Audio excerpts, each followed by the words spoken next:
एक आदमी नदी में कूदकर अपनी जान देने ही वाला था कि तभी उसके फोन पर बैंक की कॉल आती है। सामने से आवाज आती है कि उसने इस महीने की लोन की किश्त जमा नहीं की है। ये सुनकर उसका जीने का मन और भी टूट जाता है और वह पुल से नदी में छलांग लगा देता है। लेकिन किस्मत को कुछ और ही मंजूर था। तैरना न आने के बावजूद भी वो डूबता नहीं, बल्कि तेज बहाव उसे नदी के बीच बने एक सुनसान छोटे से द्वीप पर पहुंचा देता है। पानी में डूबने के डर से वह दोबारा नदी में कूदने की हिम्मत नहीं जुटा पाता और दूर शहर की ऊंची इमारतों को देखकर वहां जाने की कोशिश करता है, लेकिन हर तरफ सिर्फ नदी ही नदी होती है। तभी उसे एहसास होता है कि वह इस छोटे से द्वीप पर पूरी तरह फंस चुका है। वहाँ एक पुल तो है, लेकिन उसके खंभे इतने चिकने हैं कि उन पर चढ़ना नामुमकिन है। उसका मोबाइल भी पानी में खराब हो चुका होता है, इसलिए वह रेत पर बड़े बड़े अक्षरों में हेल्प लिखकर किसी के आने का इंतजार करने लगता है। पूरी रात बीत जाती है, लेकिन कोई उसकी मदद के लिए नहीं आता। अगली सुबह एक टूरिस्ट जहाज वहाँ से गुजरता है। वह खुशी से अपने कपड़े ठीक करता है और मुस्कुराते हुए दोनों हाथ फैलाकर जोर जोर से मदद के लिए चिल्लाने लगता है। लेकिन जहाज पर मौजूद लोगों को लगता है कि वो उन्हें हाथ हिलाकर हाय हेलो कर रहा है। सभी लोग मुस्कुराते हुए उसे जवाब में हाथ हिलाते हैं और जहाज आगे निकल जाता है। जब तक वो अपनी बात समझा पाता तब तक बहुत देर हो चुकी होती है। इसके बाद कई दिनों तक कोई और जहाज नहीं आता। धीरे धीरे उसकी सारी उम्मीद टूट जाती है और वो सोचता है कि अब इस तरह जीने का कोई मतलब नहीं है, इसलिए फांसी लगाकर अपनी जान देने का फैसला करता है। लेकिन जैसे ही वह रस्सी गले में डालता है, उसके पेट में जोर का दर्द उठता है। पानी में देर तक रहने की वजह से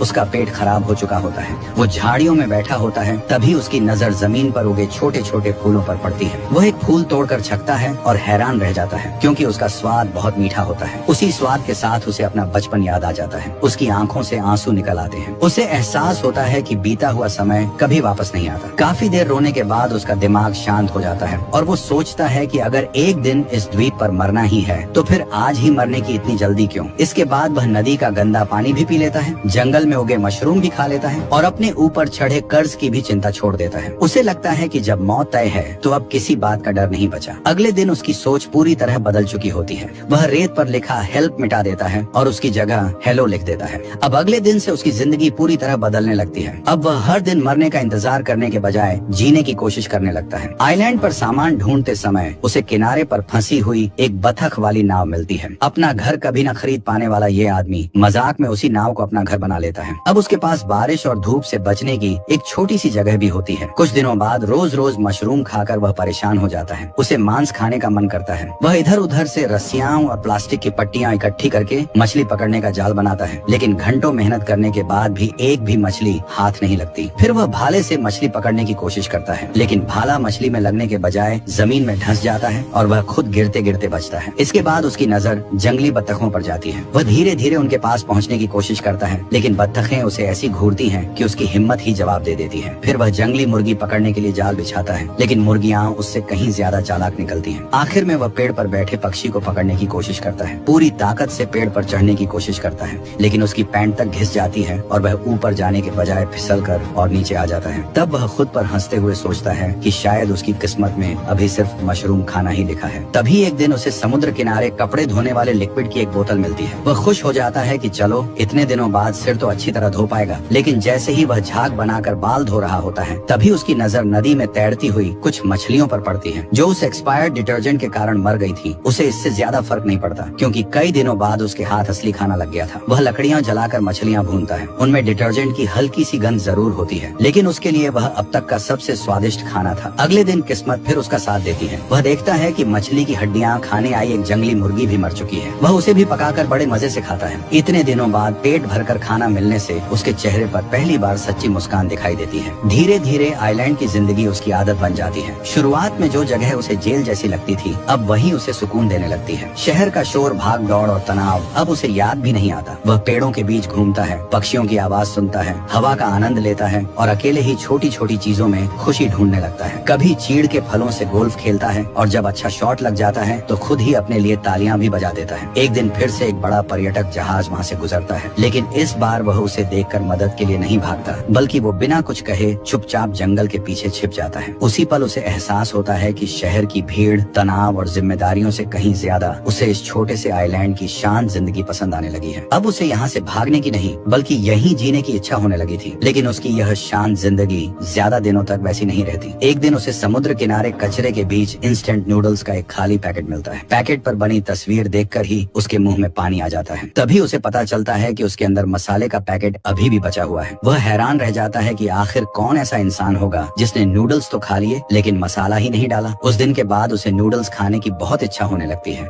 उसे अब भुनी हुई मछली और चिकन भी फीके लगने लगते हैं। वह घंटों उस पैकेट को देखता रहता और उसमें बची हुई खुशबू को सूंघकर ही अपने मन को बहलाता। रात में उसे सपने भी सिर्फ उसी स्वादिष्ट नूडल्स के आने लगते। अगले ही दिन वह ठान लेता है कि चाहे कुछ भी हो जाए वह इस आइलैंड पर खुद अपने हाथों से नूडल्स बनाकर रहेगा। वह तरह तरह के पौधे और घास इकट्ठी करता, उन्हें पीसकर पानी में मिलाता और आटा बनाने की कोशिश करता, लेकिन हर बार उसकी मेहनत बेकार चली जाती। दिन बीतते गए लेकिन उसे सफलता नहीं मिली। अब उसका पूरा दिमाग सिर्फ एक कटोरी नूडल्स के बारे में सोचता रहता। कई बार तो उसके मुंह में पानी आ जाता और वह निराश होकर बैठ जाता। उसने एक बार सिर्फ मसाले का पैकेट ही खा लेने का भी सोचा, लेकिन आखिरी समय पर उसने खुद को रोक लिया। उसे लगा कि अगर उसने अब भी मसाला खत्म कर दिया तो उसके पास उम्मीद की आखिरी वजह भी नहीं बचेगी। एक रात वह सपने में नूडल्स खा ही रहा होता है कि अचानक नाव की छत पर कुछ गिरने की आवाज से उसकी नींद खुल जाती है। बाहर निकलकर वह देखता है कि पूरी नाव पर पक्षियों की बीट फैली हुई है। तभी उसके दिमाग में एक अजीब सा विचार आता है। वह सोचता है कि ये पक्षी रोज कहीं न कहीं से अनाज खाकर आते हैं। अगर उनकी बीट में अनाज के दाने बचे हों तो शायद उनसे फसल उगाई जा सकती है। ये सोचकर वह अपने पुराने क्रेडिट कार्ड से सारी बीट इकट्ठा करता है और आइलैंड के बीचों बीच जमीन साफ करके एक छोटा सा खेत तैयार करता है। उसके पास खेती का कोई सामान नहीं होता, इसलिए वो नाव की सीट को ही फावड़े की तरह इस्तेमाल करता है। घंटों मेहनत करके मिट्टी तैयार करता है और जो भी दाने उसे मिलते हैं उन्हें सावधानी से बो देता है। इसके बाद अपने पुराने सूट से एक पुतला बनाकर खेत के बीच खड़ा कर देता है। लेकिन इस दौरान उसे बिल्कुल भी अंदाजा नहीं होता कि शहर की एक ऊंची इमारत से एक लड़की पिछले कई दिनों से उसकी हर हरकत देख रही है। वह लड़की गंभीर सामाजिक डर और अकेलेपन में जी रही होती है।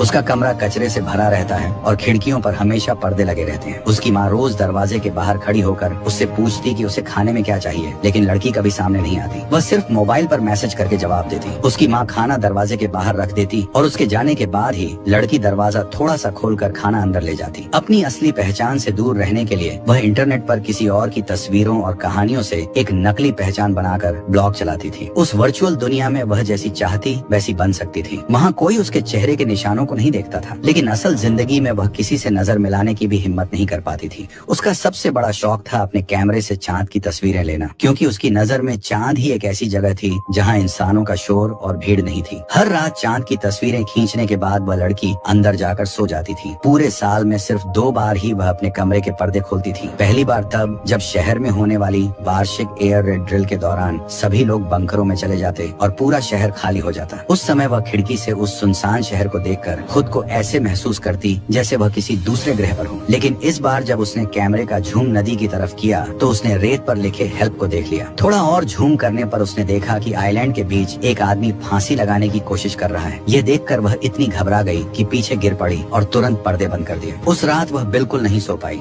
जिज्ञासा उसे बार बार खिड़की तक खींच लाती। आखिरकार उसने दोबारा कैमरा उठाया और उस आदमी को देखने लगी। ये देखकर उसे राहत मिली कि वह अभी भी जिंदा था। लेकिन अगले ही पल उसने देखा कि वह आदमी अचानक अपनी पैंट उतारकर शहर की तरफ अजीब हरकतें करने लगा। लड़की यह देखकर चौंक तो गई, लेकिन उसकी नजरें अब उस आदमी से हट ही नहीं रही थी। धीरे धीरे इंटरनेट की नकली दुनिया उसे फीकी लगने लगी। अब उसका ज्यादातर समय उस अनजान आदमी को देखने में बीतने लगा। वह रोज कैमरे से उसकी तस्वीरें खींचती और उन्हें अपने कमरे की दीवार पर चिपकाती जाती। जब वह आदमी अपनी बतख वाली नाव को खींचते खींचते थक जाता तो लड़की भी अपना हाथ आगे बढ़ाकर ऐसे धक्का देने की कोशिश करती जैसे सच में उसकी मदद कर रही हो। पहली बार उसके मन में किसी इंसान से जुड़ने और उससे बात करने की इच्छा जागी थी। तभी एक दिन वह आदमी हमेशा की तरह समुद्र किनारे कुछ काम की चीजें ढूंढ रहा था। तभी अचानक उसकी नजर एक अजीब सी चमक पर पड़ी। उसने ऊपर देखा तो एक कांच की बोतल पेड़ की शाखा में फंसी हुई थी। वह जल्दी से बोतल उतार कर खोलता है। अंदर सिर्फ एक सफेद कागज था जिसमें हेलो लिखा था। ये देखकर वह हैरान रह गया। उसे तुरंत याद आया कि कुछ दिन पहले उसने भी रेत पर हेलो लिखा था। वह नदी के किनारे जाकर दूसरी तरफ देखने लगा कि कहीं कोई सचमुच उसे देख तो नहीं रहा। फिर अचानक उसके दिमाग में आया कि शायद सामने कोई सनकी या अजीब इंसान रहता हो। ये सोचकर उसने तुरंत अपने पुतले की पैंट उतारकर खुद पहन ली, ताकि अगर कोई उसे देख भी रहा हो तो वह बेवजह शर्मिंदा न हो। लेकिन उसके मन की बेचैनी खत्म नहीं हुई। सच जानने के लिए उसने भी एक जवाब को रेत में लिख दिया। अगले दिन ठीक उसी जगह उसे फिर एक बोतल मिली। कांपते हाथों से उसने उसे खोला। इस बार अंदर उसके संदेश का जवाब था। अब उसे यकीन हो गया कि नदी के उस पार कोई ऐसा इंसान है जो उससे बात करना चाहता है। उस दिन के बाद उसकी जिंदगी फिर बदल गई। अब वह अकेला नहीं था। हर नए संदेश के साथ उसके अंदर जीने की नई उम्मीद जागने लगी। वह पहले से कहीं ज्यादा मेहनत से अपने खेत में काम करने लगा और फिर एक सुबह उसकी मेहनत रंग लाई। मिट्टी से एक छोटा सा मकई का पौधा बाहर निकल आया था। वह घुटनों के बल बैठकर उसे देर तक देखता रहा। उसकी आंखों में खुशी के आंसू थे। उसे महसूस हुआ कि अगर यह पौधा बड़ा हो गया तो एक दिन वह अपने हाथों से आटा बनाकर आखिरकार अपने सपनों वाले इंस्टेंट नूडल्स भी बना सकेगा। लंबे समय बाद पहली बार उसे भविष्य का इंतजार अच्छा लगने लगा। दिन बीतते गए और मकई का पौधा धीरे धीरे बड़ा होने लगा। वह हर रोज उसकी देखभाल करता जैसे वह कोई साधारण फसल नहीं बल्कि उसकी नई जिंदगी की उम्मीद हो। लेकिन तभी एक दिन अचानक एक डिलीवरी बोट द्वीप के किनारे आकर रुकी। उसमें से एक डिलीवरी बॉय उतरा और उसके सामने गर्मा गर्म नूडल्स के 3 पैकेट रख दिए। आदमी कुछ पल तक उन पैकेटों को चुपचाप देखता रहा। जिस खाने के लिए वह महीनों से संघर्ष कर रहा था वही आज बिना किसी मेहनत के उसके सामने रखा था। लेकिन अगले ही पल उसने ऐसा फैसला लिया जिसकी किसी ने उम्मीद नहीं की थी। वह तुरंत डिलीवरी बॉय के पीछे भागा और उसे रोक लिया। फिर उसने तीनों पैकेट वापस उसके हाथ में दे दिए। डिलीवरी बॉय भी हैरान रह गया कि आखिर कोई इंसान इतनी मुश्किल से मिला खाना वापस क्यों कर रहा है। आदमी मुस्कुराते हुए कहता है कि अब यह नूडल्स सिर्फ एक खाना नहीं रह गया है, ये उसकी उम्मीद, उसकी मेहनत और उसके जीने की वजह बन चुका है। अगर उसे यह सब इतनी आसानी से मिल गया तो उसके इतने दिनों के संघर्ष का कोई मतलब नहीं बचेगा। इसलिए वह चाहता है कि एक दिन वह अपने हाथों से उगाई हुई फसल से खुद यह नूडल्स बनाए। इसके बाद वह डिलीवरी बॉय से एक और छोटी सी मदद मांगता है। वह कहता है कि जिसने भी उसके लिए यह खाना भेजा है उसे उसकी तरफ से धन्यवाद जरूर कहना। तभी कुछ समय बाद नदी के रास्ते उसे फिर एक कांच की बोतल मिलती है जिसके अंदर सॉरी लिखा था। वह समझ जाता है कि नदी के उस पार रहने वाली लड़की शायद बिना पूछे उसकी जिंदगी में दखल देने के लिए माफी मांग रही है। आदमी भी बिना कुछ लिखे अपनी मेहनत और अपने धैर्य से उसे जवाब देने का फैसला करता है। मौसम बदलता है, गर्मी बीतती है,